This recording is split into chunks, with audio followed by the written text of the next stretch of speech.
Hey guys, if you love QF's content on our free Sundays and Thursday sessions, then please visit our Patreon page in the description and sub to the Black Kluge tier or higher for full access to not only our bonus weekly Tuesday night shows and the alternate Sunday shows you've been missing, but also to the exclusive episodes not available to the lower tiers. It's roughly the price of one coffee a month, and nobody at Starbucks will make you laugh like we do for that kind of scratch. In addition, when you sub to the Black Kluge tier, you'll get 2 weeks advance access to each Thursday session on Patreon before it makes it to YouTube. E-world and the hip-hop world and so on, they'll drop these things, and we've never done a drop. Good morning, Bryce. How many? Are you off to school? That's my son, Bryce. Are you going to school? Dude, we just played the new song on Howard. Thank you. Let me see that kid. Where is he? Come here, Bryce. Say hi to Howard. Howard wants to say hi. Hey, Bryce. Bryce. Can you see wow, Howard? you're a good-looking kid. He's saying you're a good-looking kid. Thanks, Howard. He can't hear you. You're a good-looking kid. Good morning, Robin. Dude. Also. Good morning, Robin. Let me take a look. Wow, the whole band is there. Look at that band. We're in for a treat. Good-looking boys. Look at that band. What is it? Richard, what's going on in your asshole? Well, I don't turn around and look at my asshole very much. So Unfortunately, I do. This was news to me. Is this? Did you see it? Because we're, like Mehmet was telling me, he's trying to find a magnetic fish that'll go in Richard's asshole. Sal's face was like right down there, and he goes, "Oh!" Like, he freaked out when he saw it. Let me see your asshole. Romantic comedy. That's right, Robin. You and I love romantic. I watch two gay guys fall in love. What the fuck? I love that shit. Yeah, why not? I think it's great. I wish it was more graphic. Oh, I must have blocked that out. It was kind of like this thick. I didn't block it out. I always check out guys' penises. Average OnlyFans account. I found a website that said it was like $7 is what the average OnlyFans subscription is, and this is $40. That's more than like any streaming service. So it's a monthly recurring thing. That's crazy. $40. You should at least see the inside of his asshole, not just the ass cheeks. Oh, sure. No, you're right. And the other thing. But I did. I got through it. I'm not. You soldiered on. I'm masculine as all hell, ladies. Like a troop. All that shit I did back then. Did your friends ever jizz on you? No, it was so. Oh my god, this is so gross. In Jersey.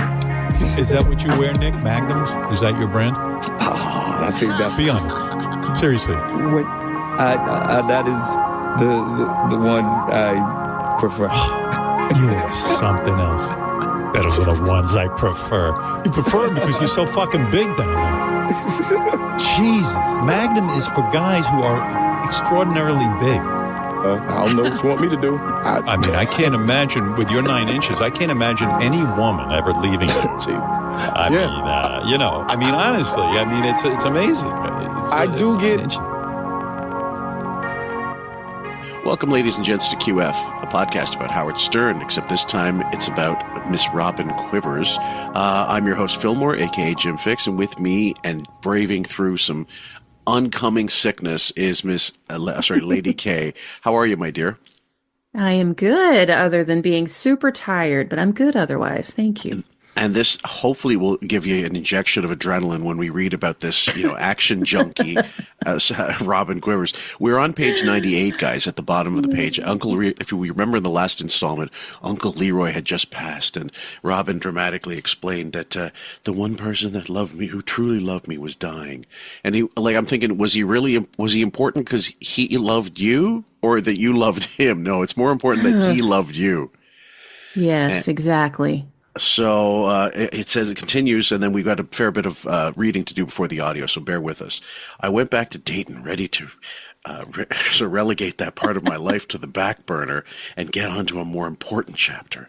Uncle Leroy wanted me to be happy, and his wish would never be fulfilled as long as I was working in ICU.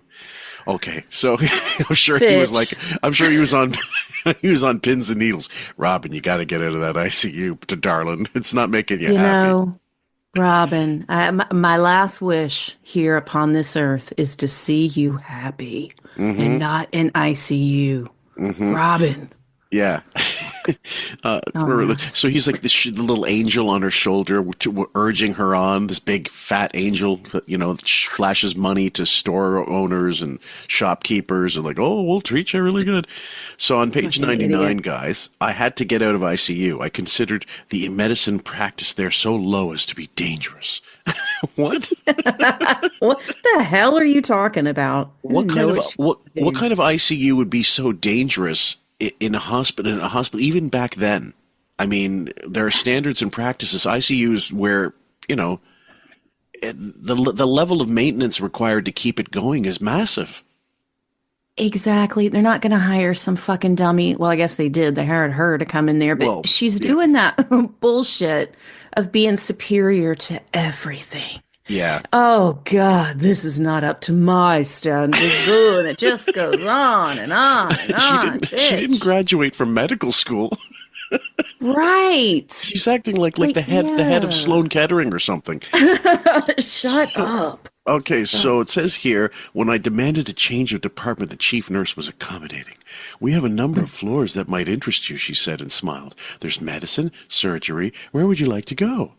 I want to practice someplace in this hospital where you don't have to practice medicine, I replied grimly. How about the cafeteria? The stereotype. And just where would that be, she asked, growing a little vexed. Pediatrics, I announced, although I didn't know if they had openings and wasn't experienced in the field. So for no reason, other than you didn't want to be involved in surgery, you went to pediatrics. Really? That's exactly what it is. She did not, in ICU, you have to have your shit together. You were dealing with some serious things, and you have to be on top of it. These people are like close to dying, literally.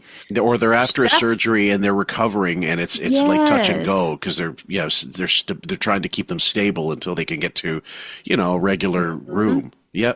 That's what she couldn't handle. It was it was like literally too much work. Oh yeah.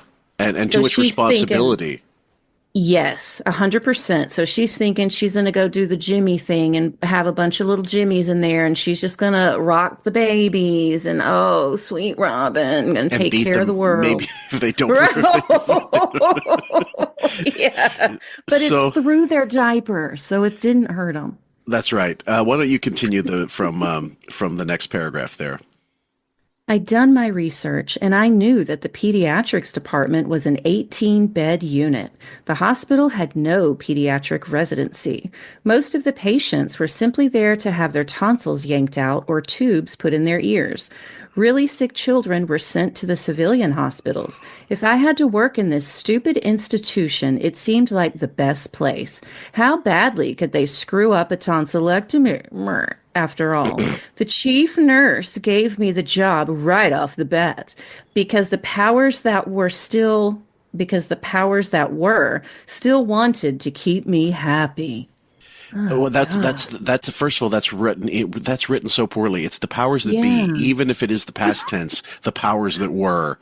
No one says that. Powers that were. And by the way, you were spot on. She just wanted something with a less intense work situation. She wanted to be on the easiest ward possible. Now, I have an aunt that's now retired, but she was an ICU nurse for most of her life. She switched to pediatrics because later on in life, because she was having a hard time just kind of seeing the misery that is ICU. Sure. But then she found that it was even worse in pediatrics because you had like children with cancer and stuff, and she just couldn't take that. Ooh, that's rough. Yeah, I didn't think about that part. I'm just thinking newborn babies.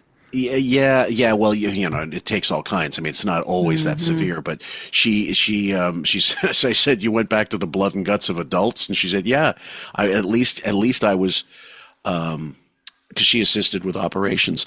She retired early. She eventually, it wasn't long before she took a payout when she was 62 or something. But she thought erroneously like Robin, except that Robin, she just explained, the real sick children weren't even there. So she never would have had to see a kid with no hair, that kind of shit. Mm-hmm. Taking the easy way out. No kidding. So how about the next one, that a few days? A few days before my transfer, I was tending to a baby who had developed heat stroke after being left unattended in a parked car on a hot summer day. She had stabilized and was now awaiting a technician to transfer her to pediatrics. I was just finishing her chart when I heard a male voice, obviously the technician, say, "Oh, so you're Lieutenant Quivers." But I didn't. Fucking bitch. But I didn't bother to look up. Oh, yeah, I love that. Now she's infamous. People know about Lieutenant Quivers. Like, people are talking about her.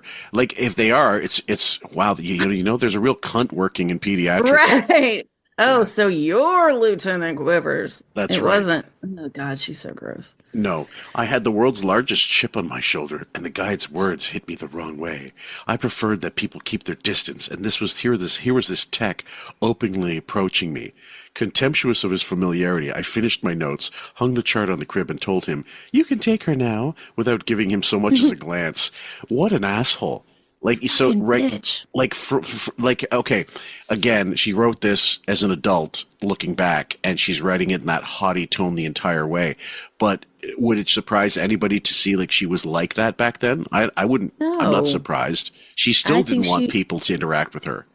Yes, and she's like doing that little "he's a peon" thing, like he's Yes. a nobody tech. Yep. How Yep. dare you approach me? Like Howard not having people look at him in the hallway, like that same bullshit, superiority nonsense. Yep, and this is where it gets good, guys. My first day on the new floor, I was individually introduced to everyone at a staff meeting. David Jefferson, Lieutenant Quivers. So he doesn't have a title. He doesn't have like a designation like captain or whatever. Okay, he's just a name. The captain of the unit announced as she presented me to the most gorgeous young man I'd seen in a long time. I couldn't understand why at the time, but this caramel-colored Adonis gave me the coldest handshake and barely looked at me. Maybe because you're an asshole. During the meeting, I learned that David Jefferson would soon be leaving the unit to work in the emergency room. My heart sank. It sank even lower when I put two and two together and realized that he was the technician I'd blown off in the ICU. Now I wasn't ever going to get the chance to show him how friendly I could be.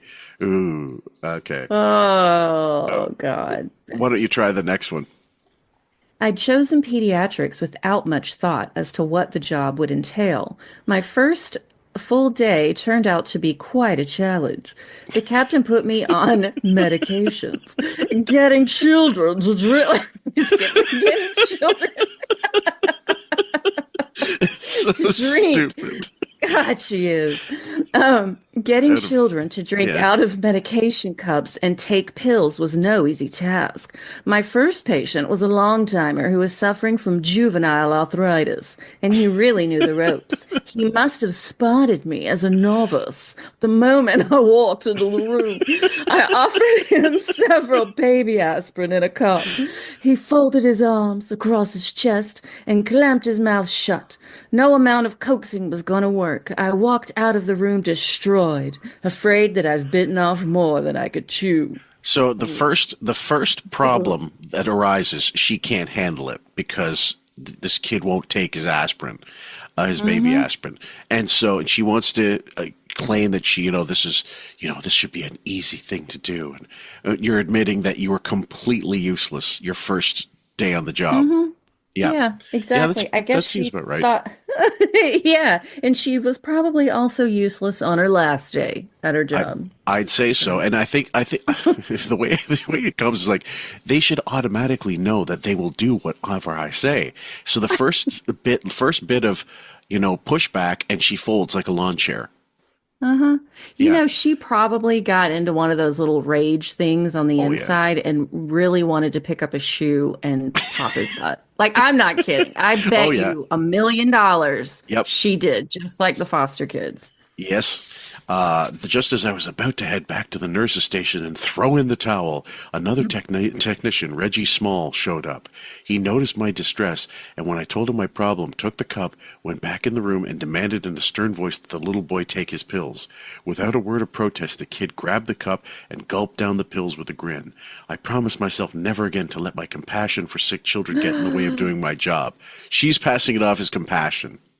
Compassion. Where was the compassion? I'm sorry. Where was that? Yeah, and meanwhile, you can boss around adults, but you can't do it to a kid, right? When you're beating the foster kids, did you think about that? Where was the compassion then, Robin? Yeah, no kidding. How about the next? Go ahead with the next one. I subsequently found out that this same little boy had every nurse in pediatrics jumping through hoops. He demanded bribes of candy or toys for his cooperation in medical procedures administered for his benefit. If he didn't get them, he threw a tantrum. He would have pulled me into the same routine had I not been wised up by Reggie. In the end, that little boy and I learned to respect each other. I discovered that I could use some of the same techniques on him that I'd learned with my little Jimmy. He came back to the floor for a visit a few months after his discharge. I was the only nurse he remembered by name. Hallelujah. Oh man, this is something. Of course, he didn't know anybody else. Where's Robin? Reggie proved to be more annoying than instructive once we got to know each other. He was an outrageous flirt, and he hit on me at every available opportunity. I hated getting the same treatment from him as did every other female around, but became more tolerant when I found out that David, the gorgeous guy who wouldn't even give me the time of day, was his roommate. Eventually, I convinced Reggie to become my partner in crime as I set out to snare the unobtainable one in capital letters. He would invite me over to their house when over to their house when he knew David was just sitting around watching TV, then conveniently disappear. Nothing ever came out of these forced meetings, and I was about to give up when Reggie proposed one last scheme. His family was coming up for the weekend, and he needed David's room, so I was to offer David my spare bedroom along with one of my famous lasagna dinners. Famous? This is the first time we're hearing it. Yeah, I didn't know about that. My heart throbbed. Did they last long in her house? My heart throbbed. So she's eating lasagna through a straw. My heartthrob swallowed the bait of the lasagna, and he never made it to the spare bed. Oh God! Here we go. Jesus Christ! So start playing the not the Hallmark music, the like the 50 Shades of Grey music. Go ahead. I was amazed at my own boldness. Just as he was about to say goodnight at the door of my second bedroom, I found myself suggesting, "You don't have to sleep there if you don't want to." This too became a very hot physical affair. David had just had a What? All right, hang on a minute. David had just had a circumcision a week before our first night together. Yeah, okay. I don't know why. I don't know why an adult is getting a circumcision. I mean, most of the time, it's done as kids because the pain. They say the pain threshold is much worse, like as an adult. And I imagine you getting 20% taken off the top of your dick is probably not fun, even if you're a kid. Probably not. But hey, what do I know? He was under doctor's orders not to even get aroused, but we wound up busting a stitch or two that night. Ugh. David, that is vile. That is vile, yeah. That is vile. All right. Mm-hmm. David was a very good lover, and I developed quite an appetite for this young man. Well, first of all, like the way she describes certain things and then other things, like the way she describes sex is just as fantastical as everything else, but it's not descriptive. Like it's descriptive in the worst possible way. He busted a stitch and bled inside your box because he was so having just an operation. Can't you, can't you wait another week? No, that's how passionate we were. The stitches were in the fucking way, and they weren't going to get in the way of my getting the nut. In the course of pursuing him, I developed an appetite for something else too. Weed. I'd never been much of a pot smoker. I tried it a couple times in college, but had never experienced a buzz. Reggie and David smoked incessantly, and on one of my first visits to their place, they offered me a hit from the water pipe they called a bong that was ever present on the coffee table in their living room. I'll read the last part because this is really like, imagine Robin being some kind of druggie, my ass. The person never forgets her first bong hit. I didn't want to appear square. After all, I was worldly 25, and David and Reggie were only about 22, so I took the contraption when they passed it. I put my mouth over the large hole as I had watched them do, but even after inhaling with all my might, I couldn't keep the damn thing lit. After a good laugh, David showed me the secret, the little hole in the back that you have to cover in order to close the system. With David's finger on that little hole, I inhaled again, and with a powerful blast of smoke, filled my mouth and my throat, causing me to cough uncontrollably. I was sure that I hadn't got any of the smoke in my system, but soon the music from the stereo started to sound better, and I started to feel mellower and mellower. Okay, so Bong hit Robin is now going to this is the funny part because she makes it sound like she was going to be a drug dealer. This is the part where she decides, well, we were going to, deal weed, but then, we decided not to. Shut up. You know what that was. They were all high as fuck sitting around in that little living room going, let's sell weed. Oh, right. God. That's what it was. Where are the Twinkies at? That kind of shit. Exactly. We've all had those ding dong conversations when we were high as hell. Like, my God, stop it. I'm not going to put it in a book like it was some kind of badassery that I was up to. Well, yeah, it's not like, especially now, but okay, even in 1995, weed was not, it was a joke. I mean, weed, when you go weed, you go, okay, Willie Nelson, Cheech and Chong, it was mainstream enough and kind of, harmless throughout the whatever the Reagan administration would have you believe, weed was still considered a nothing drug. It was. And the only, quote, danger to it is that if you got caught with it as a kid, if you got, pulled over for a ticket or something and you got caught with it, but it wasn't really that big of a deal. It just wasn't legal yet. Yeah, so I'll read the last little bit there and the next following paragraph because it's really short, and you can continue. This was 1977, remember, when it was all right to get high and engage in conversations that didn't make sense with people you otherwise wouldn't give the time of day to. I was high for the first time and liking it fine. What do you get the next one? In no time at all, I discovered that marijuana mixed well with music, sex, and sugar. It was the era of Led Zeppelin, Fleetwood Mac, and Steely Dan. The drink of choice was sangria, but when we couldn't get that, Kool-Aid would do. What? Yep. The TV set was always on, but the sound was always muted so that we could hear the stereo. Sometimes we provided our own dialogue to whatever was on the tube. The only show we both watched and listened to was Saturday Night Live. Really? So there's the whole week, there was nothing you put on to use the TV. You just listen to Saturday Night Live, one show a week. That makes no sense. Because you need to be, like with weed, I've found that most people need that.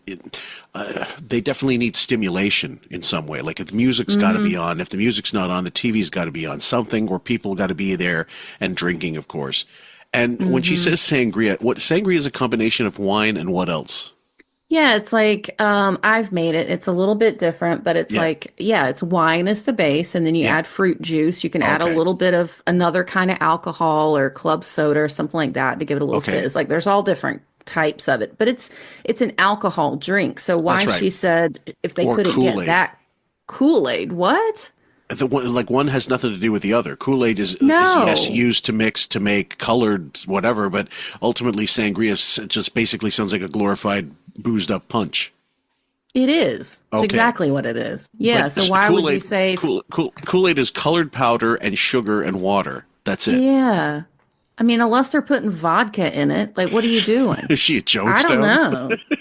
Maybe. Okay. Why don't you read the next one and I'll continue the bigger paragraph after that.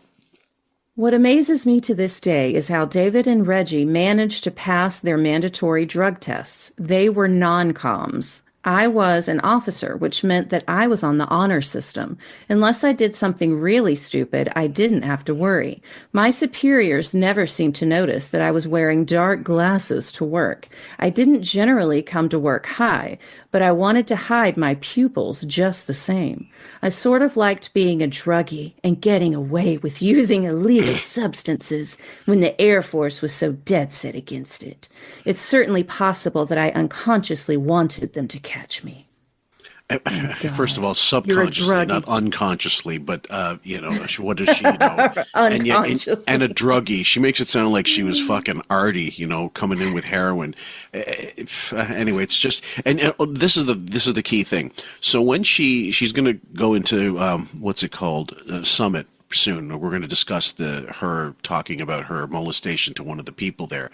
And in the same way that the molestation is let's considered slight in relation to what most people go through. I mean, let's be honest. Like compared to other people, we talked about this before.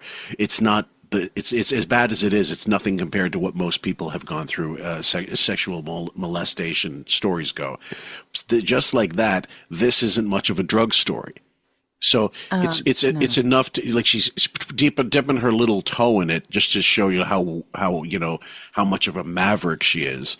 But it's nothing really. Like if she had said I'd tried heroin, if she said I was dropping acid, it's about as bad as Howard's so-called attempts at telling his drug stories. We're eventually going to do an episode with his bullshit drug stories just to, show the lies that he's told over the years, because she's just as bad. And I think she felt like, well, if he had that, I have to have some of that too.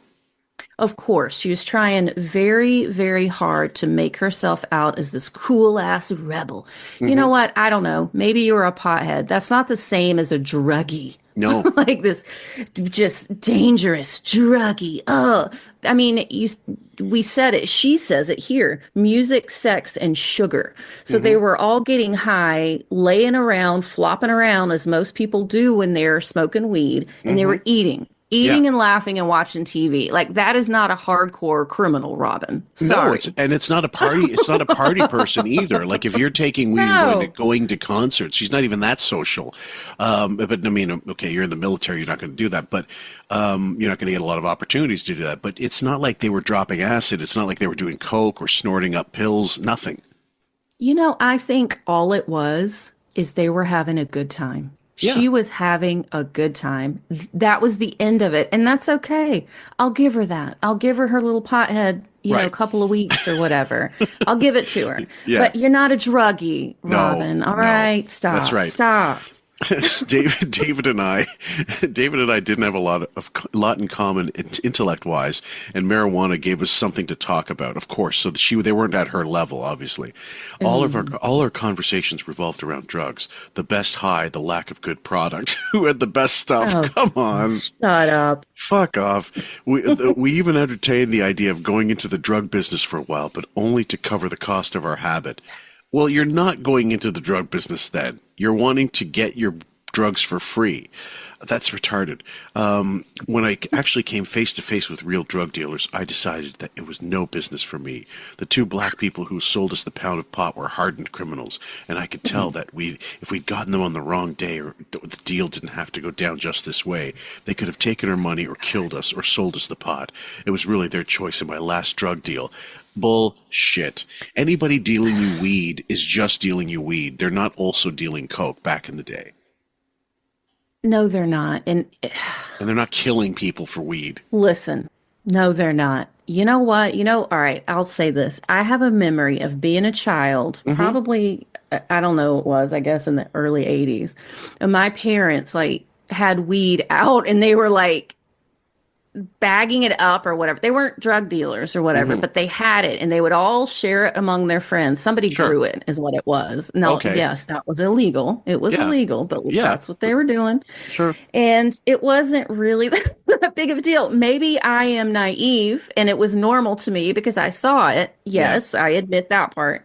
But I'm just saying, my parents were not hardened criminals. That is my point that I am making. They weren't connected by a leg chain. No, they weren't these thugs. They were just like these people from the South who my dad had a truck. My stepdad had a truck. I mean, it wasn't. They were not these hardened criminals. Scaring people. When I was in high school specifically, because that's my first encounter with drugs, when it would have been, because my siblings were vastly older than me. But the guys who did drugs, it was either they either had like speed, so certain prescription pills, right? Don't ask how they got them, but they did. Mm-hmm. And they'd lived in the wrong side of town for certain. But it was mostly weed, acid. If you wanted it, to drop acid, they always had blotters, and then so prescription pills or weed. Those are the strongest things that they had. And alcohols. We're not going to drink underage drinking. That kind of goes hand in hand with just about everybody's life story, but. They weren't scary guys. They were just clearly from the wrong side of the tracks and, hustling to make some more money. And I think they liked the notoriety of being the person who can get those things, which can really mitigate against you for the fucking, the school finds out, But Robin's very proud of this little drug dealer. It's not like Sid and Nancy. People think Sid, like when Nancy Spungen was killed, that at the time Sid might have done it.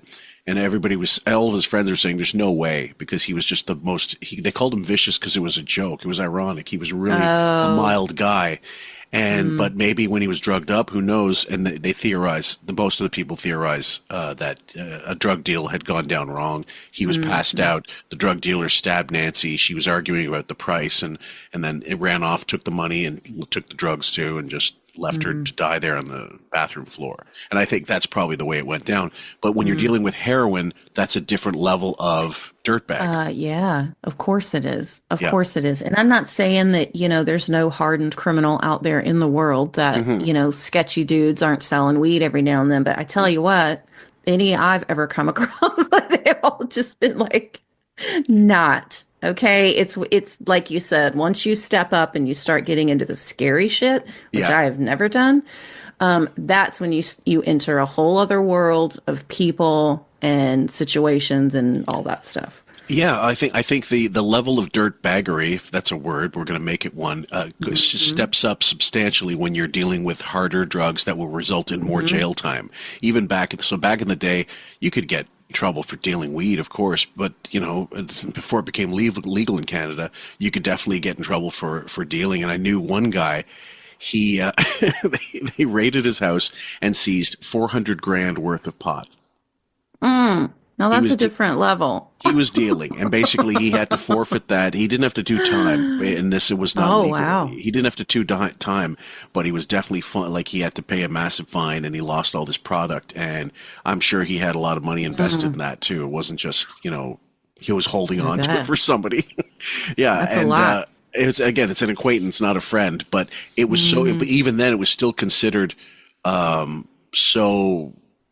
Like a non-crime, that they were just more like, oh, we're taking this away. That's it. Sorry, count yourself lucky. This ain't 1975. That's your punishment. We're taking it. Yeah. So I'll read the end of the last paragraph, and then you can continue from the very small part at the bottom and the next page. I actually had more in common with Reggie than David, and our friendship survived my relationship with David, which self-destructed relatively quickly. Since women were always throwing themselves at him, according to the law of average, it followed that some of them would get caught. Okay, what? Okay, so that's not explaining anything. Okay, fine. Why don't you take over the next part? One morning after I got off work, I just couldn't sleep. Every instinct in my body told me that there was something I needed to check out at David's. When I got there, I spotted a red car I'd never seen before, parked in front of the house. I rang and rang the bell, but no one answered. Finally, I found a phone booth and called. David answered. While I was on the phone with him, the red car zoomed past, with a young Asian woman behind the wheel. So Psycho was starting her psycho shit way back at 25. She didn't wake up with a feeling. No. She called and called. He didn't answer. She got crazy and drove over there. That's what happened. That's right. Yeah. Why don't you continue there? That phone call was a study in pretense. I pretended that I just happened to be in the neighborhood, and he feigned sleepiness. Yeah. When he asked me over, I consented as pleasantly as you please. But inwardly, I was fuming. When I told him, all right, you know what that just says right there? She just told on herself when she's doing that fucking fake-ass laugh shit. Yep. which we all knew that she was mad as hell when she did that. She just admitted it right there. Yeah, either guilt. She's guilty. She's guilty and busted and laughing. There's the nervous laughter because she hates the situation. Angry laughter because she's trying to keep herself from getting angry. And then there's the, laugh track Robin. So there's a couple stages of laughing Robin. So when I told him I'd seen Susie Wong, whoa, Robin, whoa, Robin, just that is Ching Chong territory. Yeah, that's Ching Chong. You better believe it. Yeah, absolutely. Drive away. He was honestly puzzled by how I knew that her name was Susie. Oh, come on. Shut up, bitch. Yes. David had lots of swell attributes, but he was never going to be a rocket scientist. I decided that we were through and prepared to exit in grand style. I love this. He was never going to be a rocket scientist, and she was? Right. What are you doing? Honey, you're sitting there running your mouth on the radio. You can't get a kid to take his aspirin, but he's the idiot. Okay.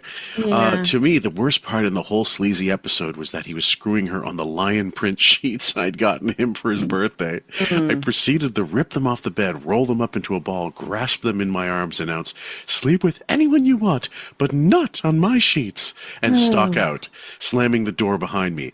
On the way back, it occurred to me that the last souvenir of David that I wanted was those sheets, so I stopped it at a dumpster by the road and hurled them in.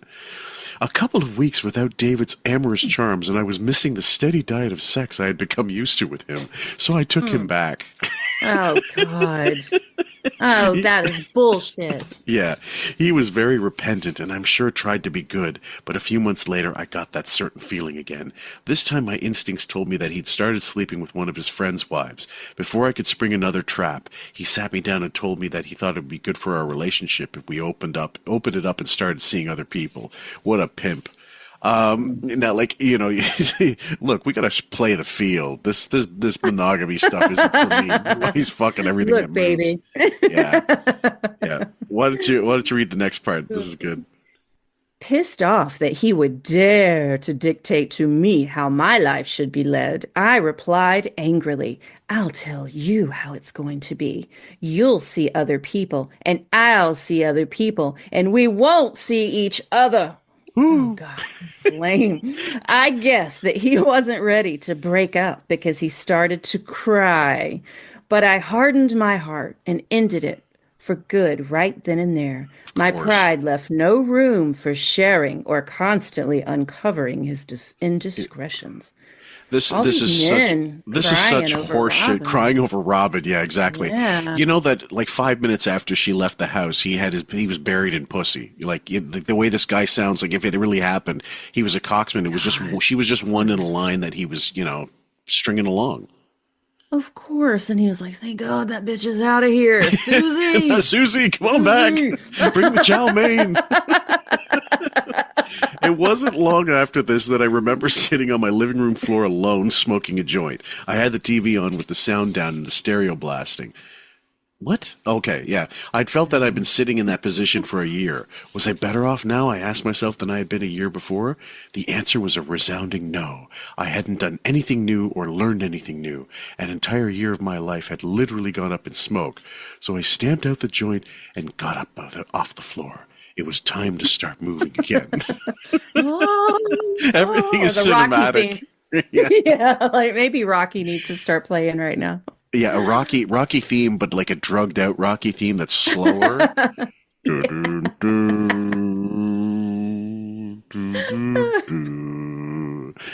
So the last bit is we're still going to pediatrics, and we've got audio coming up on page 105, but we're on page 104, guys, for you following up. The break in the paragraph. You never know when people are watching you.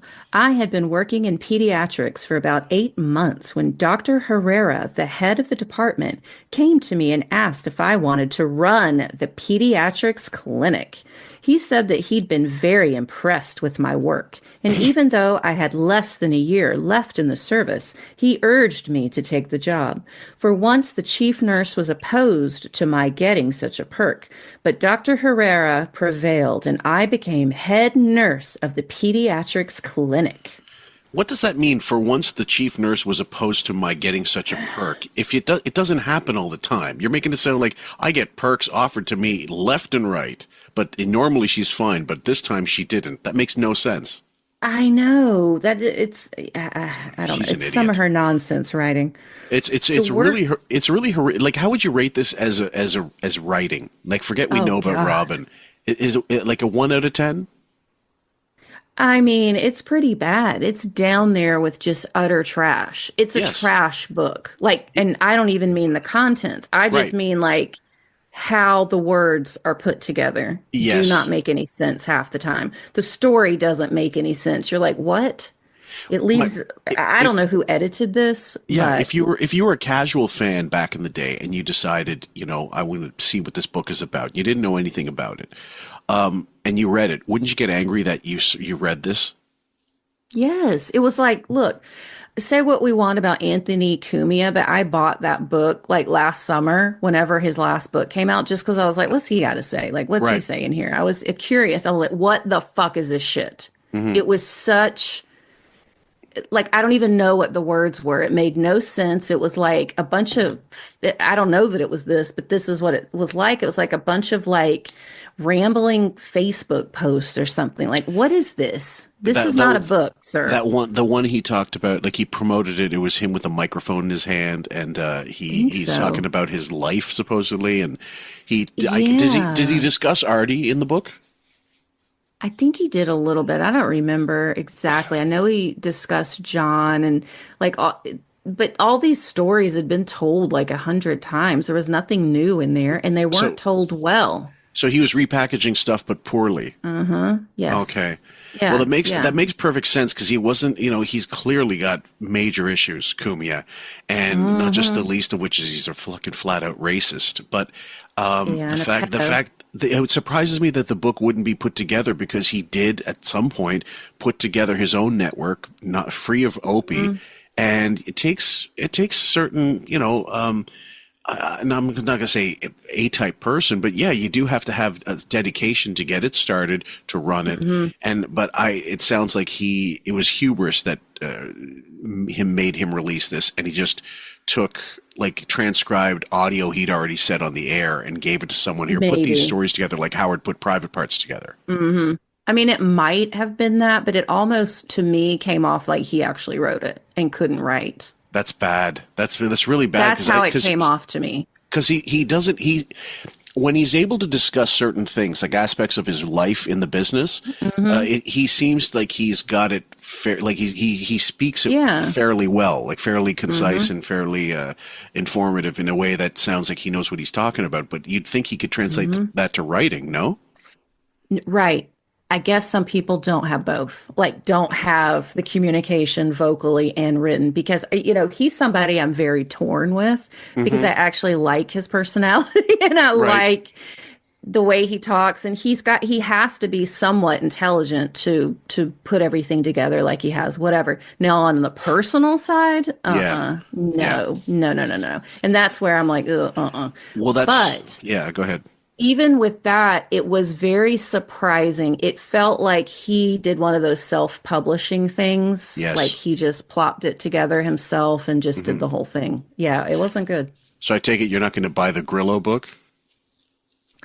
He has a book? No, yes. I'm not going to be buying that. No. He's trying his best to plug it everywhere, as you do. But, who at this point, if you release a Grillo book in 2006, people would buy it, I think. You waited too long. Like, why did he wait so long? Yep. I guess he's just trying to glom on still, because he doesn't really have any. I mean, I don't know what he does. I don't know him, but like related to the Howard Stern show, I guess. Like, it's been so long, but like, dude, like you kind of missed your opportunity there. Yeah, the window was closed a long time ago. So she becomes head nurse of the Pediatrics clinic. The work intrigued me because it was different. It was more administrative than anything I'd ever done before. Oh, no. I arranged schedules, made assignments, and ensured that the 5 doctors who worked in the clinic used their time efficiently. My ass. But my favorite part of the job was the detective work. Every morning morning we started the day with about 20 open appointments for emergency pediatric patients. Parents called in and described their children's symptoms over the phone. I had to determine from their descriptions which children got these slots. I became quite an expert at it, once even diagnosing a case of pneumonia over the phone. Really, Robin? What? Honestly, is it that hard to like, you're coughing and you're sneezing? Sounds like you got a cold. Oh, come on in. It's like a teledoc appointment now. Like, you don't even have to go in. You just like log on if it's basic. Like, what are your symptoms? I have shingles. Well, it sounds like you have shingles. Okay. You know, like there's certain things Here's an that people antibiotic. have. Yeah, right. Well, you must have testicular cancer because we don't know. And then she cured it over the phone. I was going to say, this guy had AIDS. Cured it. So why don't you read the next paragraph there? Working with all of these children made me think of Jimmy a lot. I'd see a child of 3 and think of Jimmy the way he'd been the last time I'd seen him. Then I'd see a kid of about 10 who was going through some childhood trauma and wonder if that had ever happened to Jimmy. I carried 2 pictures of him in my wallet. I thought I'd need him to remember what he looked like, or need them. But I never did. In fact, it was painful to look at them. Sometimes at night, though, when I was alone, I'd take them out for a second and wonder where he was and what he might be doing. I always stopped myself after a couple questions because I'd never know the answers. Yeah, more than likely she just said, I don't give a fuck, and this never really happened, and fuck Jimmy. What has he done for me lately? It's one of those stories that these people, and I say these people, these soulless, selfish, gross people cling on to, and they make it about them. And it's like, look at me. Look at how much I love. Look at how much I care. Well, that's it's so gross. And they don't. That's the thing about it. They don't give a fuck. You're going to hear it on Sunday will be the New York Dicks episode with the last breakdown that Raven and I put together. And there's a segment in there that I really want your take on with the whole, he's going to talk about paying for people dinner and stuff like that.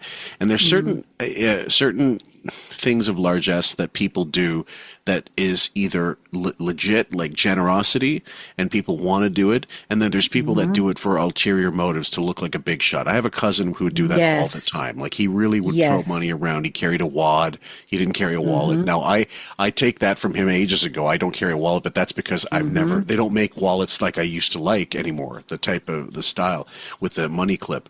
Now it's just the fold open vagina looking wallets. So I never carry them. And I also think they look like too much of a target. Clam. You got it.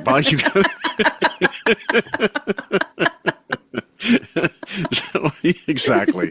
So, but he used to do that, and I know it was to be a big shot. It wasn't because he wanted to be generous. I think a part of that was, there was a little of that he wanted to be generous, but mostly it was, look how much I got. When I do it for people, it's because I want to do it for people. And, it's just, I think you can tell the difference between people who do one way and the other. Maybe there's some people are better at hiding it. So the next part, I believe, is the audio. So it says here, last in the summer of 1977, and here's the audio. It was time to start thinking about getting out of the Air Force. I could actually... One moment, it says here, and then it continues. This is choppy, so I'll just read the in-between parts because she goes all over the place here. Because I was due to be discharged in January, at the start of my enlistment, I'd made the decision not to continue in nursing, so I went back to school to find out what I'd really like to do with my life. I signed up for 2 courses at Dayton Community College, one in criminology, because I was always interested in law, and an introductory acting course because I'd always loved movies and wanted to know more about actors and their craft. Feel my future about to begin when the Air Force threw me a hard, fast curve. What's that? What is it? I mean, sorry, I didn't mean to talk over that. I immediately thought of her acting in that fucking movie where she was so terrible. She was awful. Terrible. Should I play that right now? Just a little of that for people. Okay, hold on. This will make it. I don't know that you guys will get the video portion, but I'll do my best. Oh God. What was it called again? Deadly Web. Deadly Okay. Web. Robin Quivers. God, it was terrible. It really was. Okay, so I'm just going to get to the parts where it's her. Hold on. It's somewhere in here where he's in his office. I remember I clipped it and I put it on YouTube for people. Hold on. There it is. Okay. Somewhere in here. Okay. I'll cue it up. All right. 5, 4, 3, 2, 1. Okay, guys, this is a thing called Deadly Web. In 1996. So it was right after the book. Like, it is a year later, and she's decided, I'm going to try my acting chops. She also did an episode of The Fresh Prince of Bel-Air. I don't know if that's on YouTube, but I'd love to see it. I forgot. I forgot about that one. Ms. Aaron? You've known me for 5 years. Think you could call me Lee? While you're thinking about it, care to explain this? WorldNet cyber cop vows to capture killer computer whiz. You doing a talk show next? I just... The put on is so bad. But there's also, like, it's not really acting. It's more like Robin, like, showing her anger in a controlled manner. You know, like this is, but it's so wooden. Like, she's so care to tell me what's going on. Fucking hell. Just made a statement to the press. I can't control the headlines. We don't want you making statements. This is exactly the kind of publicity WorldNet does not want. Well, I think you should know that I'm after him. I understand how you feel. She's awful. Like, he's not much better. Like, this is a low budget piece of shit direct to video film, guys. This is nothing. Fine. But would you have accepted something like this, knowing that this was what was going to happen? There's nobody famous in it. Why would you do it? I think she was just so desperate. She just would have taken anything. Deadly Web. I guess she probably saw the computer thing and thought, I'll get on the forefront, before Johnny Mnemonic and, before The Matrix, we'll put this together. I think The Matrix comes out in 98 or 99. So 3 years away from The Matrix. So yeah, this is Robin doing her little, I'll be prescient and I'll know that this is coming and I'll be ahead of the curve and I'll be ahead of the curve and then I'll be in the next, like, fucking, I don't know. Good, then I guess we're done here. Don't stonewall me. We both know why you're so obsessed with this. Obsessed? So he killed my partner. Why should I be obsessed? Yeah, and it wasn't your fault. So stop feeling so guilty. This is about catching an evil, murdering son of a bitch. It has nothing to do with guilt. You're not a cop anymore. You are a security consultant.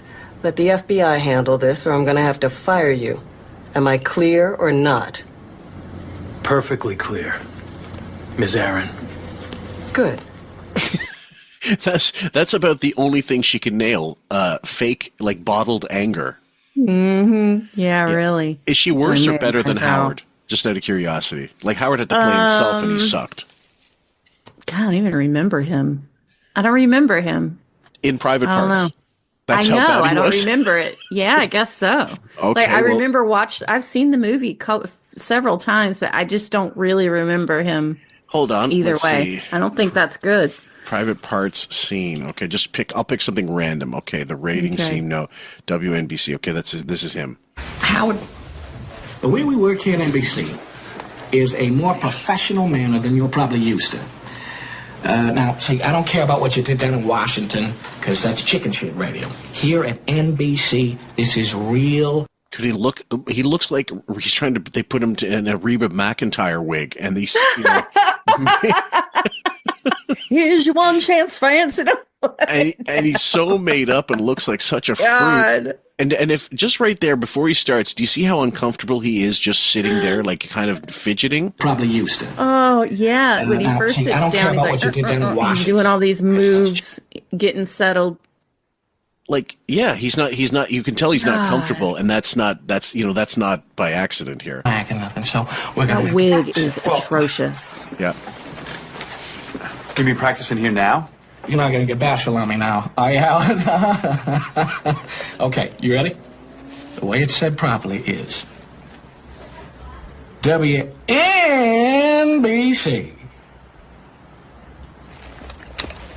This is key. Come on. WNBC. Like, he's awful. He's absolutely like getting in his own way.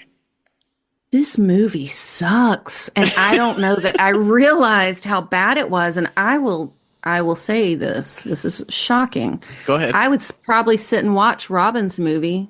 Like, and just kind of would watch it. I would. Like, you know, those really terrible movies that you watch on Saturday afternoon on whatever, and you just let it play. But somehow they're bad, but you also get sucked into them. Do you know what I mean? Fuck like, yeah. It's kind of fun. I don't mind that. And so I could see doing that with Hallmark Robin's. Channel. Yeah, exactly. Yeah. I could see doing that with Robin's movie. Like, she wasn't good, and it makes me laugh because she's one like that. But compared to this movie, I think hers is better. The private parts, it was funny because and we've gone through it 1,000 times, I suppose, but not since we covered it, first year of QF, I remember specifically that when anything's overhyped, I believe that there's a problem. Like, unless it's a big blockbuster film, which you expect a big media, push. Like, remember, I'm trying to think of the Tom Cruise film Days of Thunder. Remember the racing one that he did with Nicole? I think that's the first one he did. He met Nicole Kidman and decided, wow, this is she'll make a great beard.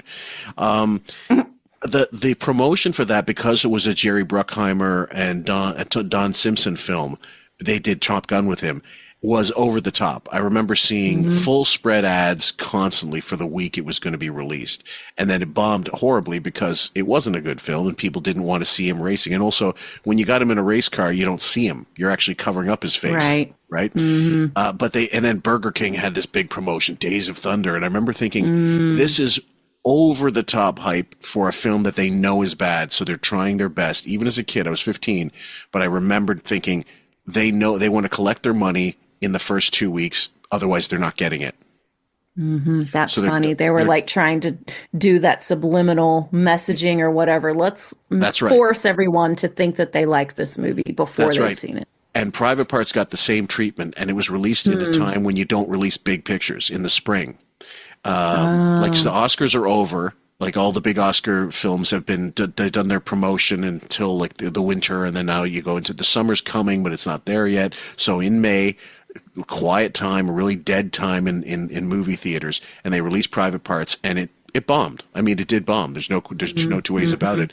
But the promo was over the top, and I remember thinking they're desperate. They're absolutely desperate. And we know now Reicher was, because they had bomb after bomb after bomb. They went under inside of a couple of years, 3 years, I think. Yeah, it's really not a good movie. I'm spacing on the guy's name. Paul Giamatti, that actor? Yes. Yeah. He's fantastic.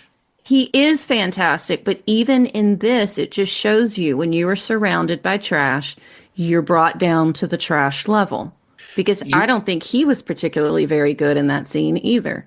Well, I disagree. I mean, I thought he was good for what he was doing. I mean, it was over the top, but if you've seen him in other films, he's great. Sideways is one of my favorite films of all time. It is a good one. That is a good movie. I like it too. Thomas Hayden Church was so good in that. I love him. He's so funny. Yep. So good. That guy is good. Speaking of him, this is fun. This is random. I'll go off on a little side quest over here. Sure. I just saw him. Shane Gillis has a show on Netflix called Tires. It's like a reality sitcom or whatever. And they are coming out with their second season, and he's in it. Yeah. And I was so happy to see him in the trailer because I love him. Love that guy. Great actor. He really is. Such a unique voice. Like, whenever he gets to, I don't know how old he is now. He's got to be in his 50s, maybe 60s. I'd say older. Yeah. If he's still acting when he's like 80 or 75, you're still going to recognize him immediately. Yeah, I think so too. And for those like trying to place him, he plays Billy Clanton in Tombstone. He doesn't have a big part. But that's right. And he was on Wings. He was the brother. He was on Wings. And then later on, I'm thinking of, in the film, there's a Wesley Snipes film that Mike Figgis directed, One Night Stand. He plays one of the guys that worked with Wesley Snipes. And they have I didn't see that. It's a good film. I like the film, actually. It's stylistically good, but the script got turned into shit, unfortunately, and the music is good and the layout is good. But from what I understood from Joe Esterhaz, they rewrote the script that was in the New Line studio in the offices. They were the original script. The people were reciting lines of dialogue to each other. They loved it that much. But then Mike Figgis, leaving Las Vegas, Mike Figgis, that director, he got involved and decided he wanted to do a rewrite. And they all said, oh, well, he just won the Oscar, so I guess we got to kind of give him what he wants. And he said, okay, a minor rewrite. And they said what he turned in was a tidal wave of a rewrite. And the original script wasn't even identical. And then they said they knew it would tank. They knew immediately, but it helped the prestige that he decided to do a film for them at that time for them when he could have done it at any other studio.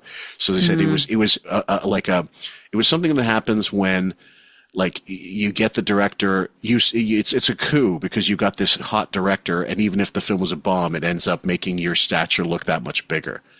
So anyway, weird. Interesting. So if anybody can read the original script, you might find it interesting. The one night stand, but the one that's there is not there. And Robert Downey Jr. was in it. He plays a guy dying of AIDS. And the performance is really good. He really should have got an Oscar for that, actually. It's weird they mess with that then. Yeah. It really is. So we'll continue the audio, guys. It goes, here we go. Let's see. I think hard, fast curve. One payday, I'd noticed that my check was short and had gone to the finance office to get the discrepancy resolved. Maybe if I'd never questioned that check, everything would have been okay. As it was, I discovered that the Air Force had been overpaying me the entire time I'd been in. All right, now I'm going to have to cut in there. I could have kicked myself for not noticing that something was wrong a long time back. Every other officer, even those who outranked me, was always complaining about money. I had chalked it up to my being a better money manager. Oh, God. The overpayment amounted to a staggering $10,000. Now, I did the math ages ago when I covered this at the other place. I think $10,000 in overpayments worked out to something like $40,000 in today's money. Jesus Christ. Yeah. That's a lot of money. It's a shitload of money. And overpayments, like, this is the thing I don't understand. Everybody knows when they've been overpaid. When your check looks vastly different, there's no mistaking any of this. There's no, I'm a good money manager. That's absolute horseshit. No, that's bullshit, and she knows it. Come on, because this was back in the day when they would give you paper checks. So she was looking at the check. It's not like now where you get direct deposit and maybe you're just looking at the balance or something. Whatever. But she was taking the damn check to go get it cashed every time and whatever. She knew, and she was just an irresponsible asshole. She wanted the money. Yes, that's the end of it. She wanted it. That's why she didn't say anything. And I think it was one of those things where she had to she was deciding, well, they gave it to me. It's their mistake. Fuck them. I'm taking this. It's exactly what she did. Exactly. I'm entitled to this. Chuck Klosterman wrote about it in his book. He was a kid. He was like, I don't know, in his teens, and he was saving up for college. And he had spent, he found that he had an extra, one day he found like an extra, I don't know, fucking $10,000 in his account that he he wasn't supposed to have. So he literally spent every day like buying 5 records for $10 each. And he ended up owing.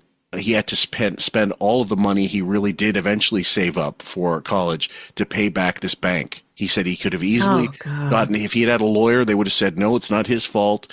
But the teller, when they sat him down, he said he had to write a check and he was crying, because he didn't realize he was like frittering away his fucking college tuition because he said one power cord at a time. Oh, God. So he said, even though the bank made a mistake, he was worried about that. In Robin's case, the minute you find out you're getting overpaid, you got to go to accounting and say there's a mistake here. Yeah, and I wonder how much. I mean, I know we get the total or whatever, but like how much was the difference in what she got paid? Yeah, what it should have been. Yeah. But So, and then it continues. Why don't you read the next paragraph? This time I was dealing with the real Air Force. Its heavy guns rolled What? Its heavy guns rolled into position, preparing to mow me down. I actually became the subject of a criminal investigation. It was ludicrous. I was the one who'd brought the matter to their attention, and these assholes had the nerve to accuse me of intentionally ripping them off. When I asked why they weren't investigating the people who filled out my forms in the first place, I was told that those soldiers weren't liable for their mistakes. I was. I don't buy it for a minute. There was no criminal investigation. They literally were telling her. They probably said, "Bitch, what the fuck were you doing cashing these checks you know you didn't earn?" Now, that might have been like I could see them, I don't know, would that be considered stealing by something? Like, I don't know the word, but I'm not sure. Like if you report something's, I guess it would be the equivalent of someone tapping into another person's gas line, next door and using or stealing someone's internet. Back in the early days of Wi-Fi, I went back home one time, and mom and dad didn't have it logged. They didn't have Wi-Fi, but I found if you got close enough to a certain wall, like sitting against a wall, you could get the Wi-Fi from the house next door. And I was using it for my phone. Probably downloaded a couple things, and they probably had a bill they didn't count on. But that's it was unsecured. Like they didn't need security, which was really stupid. But oh well. But either way. I don't know how that would work. I mean, and over a series of a year, 2 years, whatever it was, it must have been extraordinary. It must have been an extra grand in her pay every time. Yeah, because if it equaled $10,000 at that point, so it would probably be I would say anywhere from 400 to 500, which is substantial. You're going to notice it. There's no way you're going to accidentally. Yeah, you're going to notice. Yeah, if it was $30, okay, maybe she thinks they took a little less out or something like that. I could see that. Yeah. But back then, when you're not making that much, number-wise compared to today, you're going to notice every little bit because it was a big deal. Yeah. Yeah. Unless she was overpaid from the beginning and she thought, well, this is what I'm supposed to get. But they tell you what you're supposed to get at some point. You find out. And then, so I don't even buy that. It's not going to be, oh, well, I guess I get 2,500 and that's what it is. Everybody else tells you what they get and they're the same rank as you. And people will talk and you'll find out what they make and then what you make. And you'll see that, oh my God, why am I getting so much more? Yeah. She would have known. She would have known because I think even now it's like a flat salary for whatever your position is or whatever. Ultimately, the investigation proved that this. The whole thing was the result of a clerical error, but that didn't stop the Air Force from wanting me to return the cash. What assholes. So this is the next one. Why don't you continue that one? Where's the money? This full bird colonel yelled at me. That's the expression they say. Full bird colonel means like a fully maxed out in rank colonel. Yeah. Sorry. I never heard that. No worries. I didn't know it was yours, so I spent it, I screamed back. If you don't lower your voice, young lady, you are going to find yourself in even more trouble, he said with a sneer. He wasn't used to anyone like me. Wow. Bitch. Well, you'll just have to forgive me, I continued to yell at him, but I'm a little bit upset. Mr. McGee, don't make me angry. You wouldn't like me when I'm angry. Fuck. God, you know what? Maybe he wasn't used to somebody like you acting like a fucking nut job in the military. God. Yes, absolutely. The injustice of the whole thing made me nuts. Hold on. This is on page 106, guys. I had done nothing to cause the problem, but suddenly it was mine to fix. I was the one who needed a lawyer to work out a repayment arrangement. 10 grand. There was no way I had that kind of money. I thought you were a good money manager. Shit. Yeah, right. Yeah. My only bargaining chip was my time. I was forced to extend my tour of duty for 6 months, taking a huge salary cut to expedite the payback. It was a bitter pill to swallow, but I had no other options. Oh, and there's a little cutoff there. They didn't even consider the additional time as part of the deal, behaving as if I should feel privileged to be granted the 6 extra months. They're doing you a massive solid by allowing you to work it off, stupid. Yeah, they are, dummy. You owed them quite the chunk of cash. Yep. And the next part is unbelievable. I'd like you to read that one. After the settlement agreement, I was firmed up. I went right out and ran up all of my credit cards. If I was going to have to spend 6 more months in the service, I reasoned, I deserved a few creature comforts to make it more bearable. I was in such a shopping frenzy that the only thing I actually remember buying was a 19-inch color TV. Until then, I had been watching TV on the same 9-inch black and white set that my parents had bought for me when I went to college. So what does she do when she's in the hole financially? She buys an exorbitant, like something that's an extravagant thing for her at this point in time. Who does that except someone who's completely nuts? That's like manic, bipolar, behavior where you're in this manic episode, and then it's feels like I don't know. I mean, I can't diagnose it, obviously, but it's like some kind of weird, I'm already fucked. No, it's like that what's that word? I can't think of the word, but it's like she's spiraling so bad, almost like a gambler would, like they're in the hole for doubling 10,000 down on something. Yes. Yeah, but there's no return here. What are you doing? That's what I didn't understand when I first read this. Like, okay, you're in the hole. The last thing you should be doing is wasting your money on a fucking TV set. It's almost like I broke the window in my house, so I'm just going to burn my entire house down.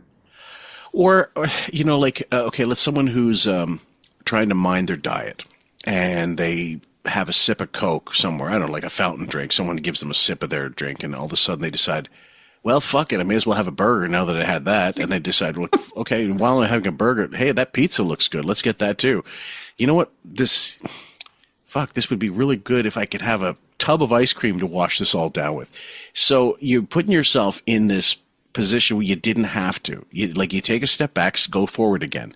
She took a step back and jumped back and fell back and decided, I can't carry this weight. I need this to make my life bearable. And the other thing is, in those days, and yes, we had black and white TVs back in the day, guys. I'm sorry, this is how old we are. Tube TVs with fucking, they go right. You hear the sound when you turn it off. Yeah. And we had TVs made of massive wood. Like you needed 2 people to definitely move these fucking things, and they were part of the decor. And if it was black and white or color, you still got to see the show, and it really wasn't that big of a deal. You still got to see the hockey game. You still got to see Three's Company, whatever. When we did get a color TV, it was amazing, I will say, but nothing like today. It still wasn't great. But what she's doing this because she's an absolute nutcase, but it carries over into her modern life. So how much extravagance does she do to make herself feel good? Forget food. What about the horse, the blaze, the mansions, these places that she sells and took a bath on because she sold it to the wrong downturn market? So she's nuts. My saving grace was school. I loved being in a civilian environment again. On campus, it was as if that huge military base right outside town didn't even exist. I guess this exposure to the outside world made me resent the pomp and circumstance of the military more than ever, because on base, I wouldn't let anyone salute me, and I greeted my superior officers with a casual wave. They were so shocked, I was usually gone before they had a chance to react. After a while, I stopped wearing my Air Force issue coat and hat and came to work in a bright green ski jacket. I don't buy any of this. No, sorry. This is her trying to be a rebel. Like, you know what? I was such a rebel. The Air Force couldn't contain my genius. It is bullshit. And you know what? Maybe she did show up as an asshole wearing a green ski jacket, but I can promise you she didn't get away with it. No, she did not, and there was no screen jacket. I guarantee it. Unless she's talking about when winter comes and you're wearing something warmer to take you in somewhere, you take it off so that your uniform's underneath, that kind of thing.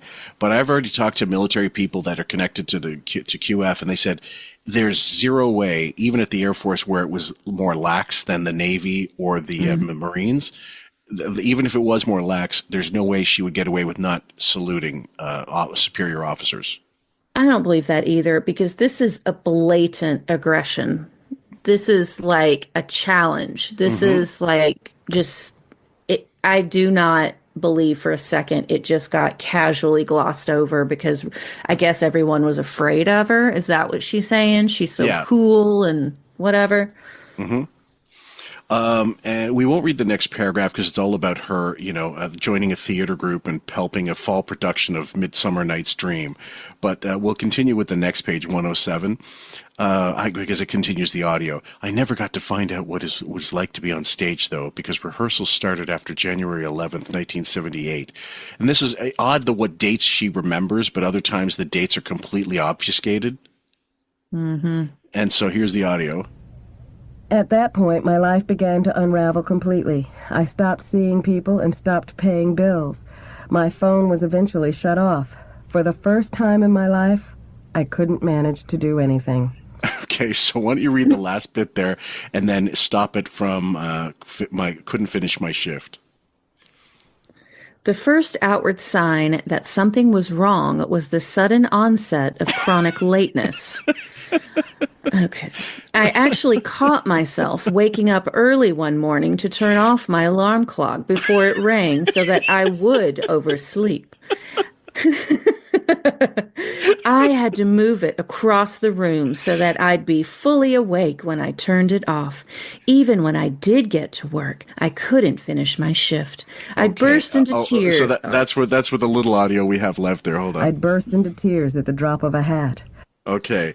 And then let's see. Hold on. There's a few seconds left there. I lost track of time. Oh, that's later on. We'll leave that alone. Yeah, continue the next part. Soon. Soon I was crying at the beginning of my shift, too. My supervisor really wanted to help, but she couldn't just let me out of the Air Force, and I didn't know of anything else that would work. Oh, man. Oh, poor Robin.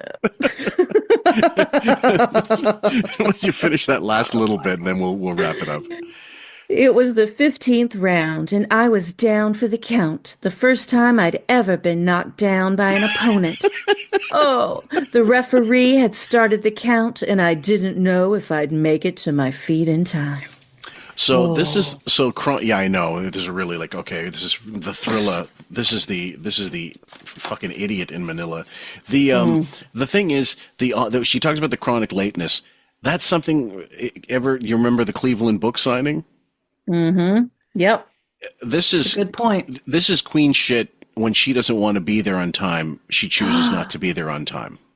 That's what it is. So she is being passive aggressive as fuck. Mm-hmm. That's what it is. Yep. So I thought she was going to go into this. I was depressed and stuff like that, and that's why she couldn't function. But you nailed it. Yep. Passive aggression. Yep. And Howard, when he leaves early, that's a power move as well. When he's trying to, he really wants people to notice him at these Nick games. I left early, whatever. He also doesn't want to be there. He doesn't want to be there to begin with. The earlier he wants to beat traffic, all these things. But mostly it's look at me, I'm leaving. Yep. He's pouting and he wants everybody in the world to know that he's upset. And that's what it is. Gary's dinner party, right? Yes, that's what I thought of. I mean, when they played that as a British guy, talking about how you're supposed to leave a party, you do it quietly. You go to the host and say thank you, whatever, and privately just slip out, whatever. No, but when Howard, you make it a big production so that people think, oh God, well, the night's over now, and they all universally said you fucked up, and he wouldn't hear it. That was one of the first times I realized, okay, this. I mean, I knew he was an egomaniac, but this was solidified finally was out in the open and everybody could not hide it. Even Bowie tried his best to defend him, but couldn't. Mm-hmm. Yeah, there was no defending it. I mean, everybody that was there was saying he was wrong and he wasn't going to have it. And do you think it's odd that was the one time that they all got on board and decided, let's have Adam? Because it should have happened so many other times. It should have, but I think this was different because this really was Gary's moment, and he was trying very hard to give everyone this nice evening, and it was all these different things planned. It was a big deal. Yeah. And Howard was such a brat, and we even talked about how we thought he was jealous of everything, and so that's why he also pitched a fucking fit. Oh yeah. And made it all about him because God forbid that Gary have a nice night. Yep. So he ruined it like a brat. Yep. And I think it was just so blatant and just so egregious, I guess is the word, that everybody was on Gary's side, and everybody just collectively was like, no, that was bad. That was bad. And yeah.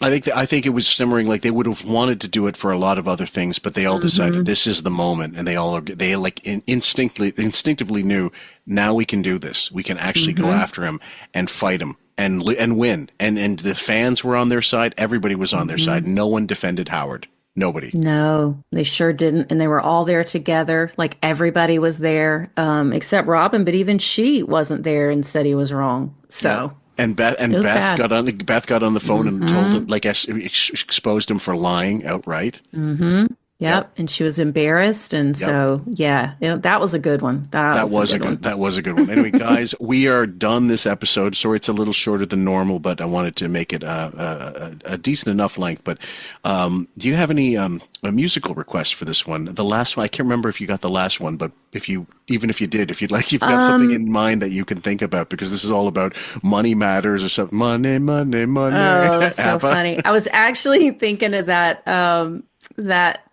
song from Top Gun. It's a little cheesy, but is it Berlin? That little romance song. Take my breath away. Yeah, because it's the Air Force. Yeah. Aren't they? No, they're the Navy. They're the Navy. I suppose you didn't want to put Playing with the Boys. Kenny Loggins. Or the Danger Zone song. Oh, it's amazing. His fingerprints are all over that fucking album. Isn't it? Yeah, so Kenny funny. Loggins. And I mean, he was like, with Footloose and that, I think he was pretty much set for life. He had to be. He had to be. Yeah, so funny. God. I still like the instrumental though. Steve Stevens did that with Harold Faltermeyer, and I think it's actually a nice piece of music. The Top Gun theme. Oh, well, I liked the whole thing, but of course, I love the 80s stuff, usually, most of it. But yeah, I thought it was pretty good. Mm-hmm. Okay, well, we'll go with Berlin then. Because, yeah, it'll be fun. Guys, you would not expect that on the playlist, but there it is. So, guys, I hope you've enjoyed it, and take care. And thank you, my dear, for helping with this one. And I hope you're feeling better this weekend. So get your rest in. And guys, we'll see you on the next one. Bye. Johnny was going to call in with the later, man. Good, thanks for calling. All right, Eric. Announcement. Take care, buddy. He sprained his ankle. Yeah, we'll see you. Hey, Eric, I got to run along. Take care, buddy. All right, thanks, Eric. Oh, wait. Go fuck yourself. Anyone looking to go to any concerts this summer? No. Check out. Get pre. No one wants to go. We'll see you, buddy. Bye. Hank, you're on the air. Hey now, Howard. Howard.